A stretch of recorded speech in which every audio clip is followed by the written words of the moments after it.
Is a very good officer. నేనైతే అతను మంచి ఆఫీసర్ అని చెప్పి నాకున్న నాలెడ్జ్ దృష్ట్యా, ఎందుకంటే అబ్జర్వ్ చేస్తాను కాబట్టి నాకున్న ఇన్ఫర్మేషన్ ప్రకారం అతను మంచి ఆఫీసర్ అనే నాకున్న రిపోర్టు. వెస్ట్ గోదావరి భీమవరంలో ప్యాక్ ఆడుతున్నారు అంటే ఇప్పుడు ఎలా ఉంటుందంటే ఊపిరి తీసుకుంటున్నట్టే ఉంటుంది అక్కడ. మా జిల్లాల్లో, గోదావరి జిల్లాల్లో ఎవరు పడితే ఇంట్లోనే ఎక్కడో ఆడేస్తూ ఉంటారు. చాలా స్ట్రిక్ట్ గా ఎన్ఫోర్స్మెంట్ అయితే గత 2-3 నెలలుగా జరుగుతుంది.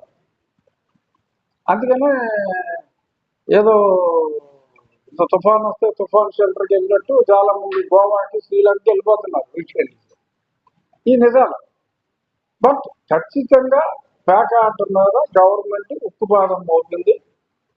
సో జోదం అనేది గత కొద్ది మాసాలుగా గవర్నమెంట్ ఉక్కుపాదం, పోలీస్ డిపార్ట్మెంట్, ఎస్పీ గారు ఉక్కుపాదం పెట్టిన తర్వాత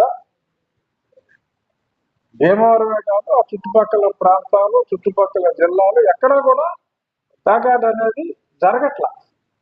భీమవరంలో కూడా ప్యాకాట్ అనేది జరగట్లేదు.